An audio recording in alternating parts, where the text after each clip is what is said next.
ರಂದು ಏನಾಗುತ್ತೆ ಕಾದು ನೋಡಬೇಕಾಗುತ್ತೆ.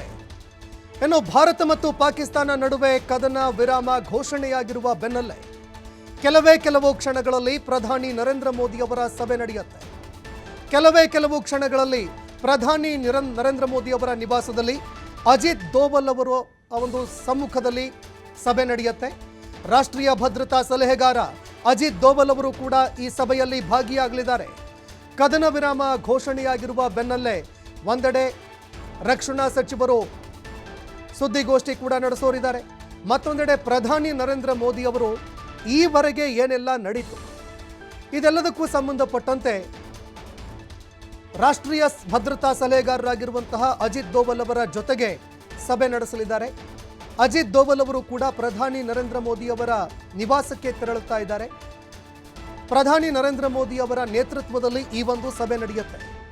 ಭಾರತದ ಮುಂದಿನ ನಿರ್ಧಾರ ಏನಾಗುತ್ತೆ, ಭಾರತ ಯಾವ ನಿರ್ಧಾರಗಳನ್ನು ತೆಗೆದುಕೊಳ್ಳುತ್ತೆ, ಇದರ ಜೊತೆಗೆ ಪಾಕಿಸ್ತಾನಕ್ಕೆ ಏನಾದರೂ ಷರತ್ತುಗಳನ್ನು ವಿಧಿಸಲೇಬೇಕು ಅಂತಿದ್ರೆ ಏನು ಷರತ್ತುಗಳನ್ನು ವಿಧಿಸಬಹುದು? ಎಲ್ಲರೂ ಏನಂದ್ಕೊಂಡಿದ್ರು, ಈ ಪಾಕ್ ಆಕ್ಯುಪೈಡ್ ಕಾಶ್ಮೀರ ಏನಿದೆ POK ಭಾರತಕ್ಕೆ ಬಂದೇ ಬರುತ್ತೆ, ಇಡೀ ಪಾಕಿಸ್ತಾನ ಸಂಪೂರ್ಣವಾಗಿ ನೆಲಕಚ್ಚಿ ಹೋಗುತ್ತೆ, ಪಾಕಿಸ್ತಾನ ಹೇಳ ಹೆಸರಿಲ್ಲದಂತಾಗುತ್ತೆ ಅನ್ನುವಂತಹ ಒಂದು ಮಾತುಗಳು ಕೇಳಿ ಬರ್ತಾ ಇತ್ತು. ಅದು ಸುಳ್ಳು ಕೂಡ ಅಲ್ಲ. ಇಡೀ ದೇಶದ ಒಂದು ಬಯಕೆ ಇದು, ಹೆಬ್ಬಯಕೆ ಆಗಿತ್ತು.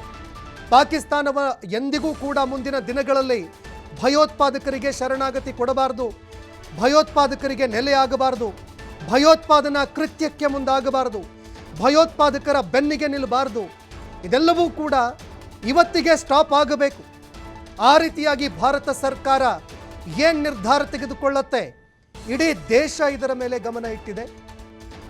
ಇಡೀ ದೇಶ ಇದಕ್ಕಾಗಿ ಕಾತುರತೆಯಿಂದ ಕಾಯ್ತಾ ಇದೆ. ಪ್ರಧಾನಿ ನರೇಂದ್ರ ಮೋದಿ ಅವರ ನೇತೃತ್ವದಲ್ಲಿ ಕೆಲವು ಕ್ಷಣಗಳಲ್ಲಿ ಸಭೆ ನಡೆಯುತ್ತೆ. ಕೆಲವು ಕ್ಷಣದಲ್ಲಿ ಸಭೆ ನಡೆಯುತ್ತೆ.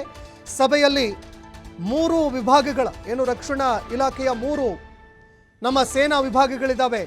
3 ಸೇನೆಯ ಮುಖ್ಯಸ್ಥರು ಕೂಡ ಇದರಲ್ಲಿ ಭಾಗಿಯಾಗುವಂತಹ ಸಾಧ್ಯತೆ ಕೂಡ ಇರುತ್ತೆ. ಮತ್ತೊಂದೆಡೆ ರಕ್ಷಣಾ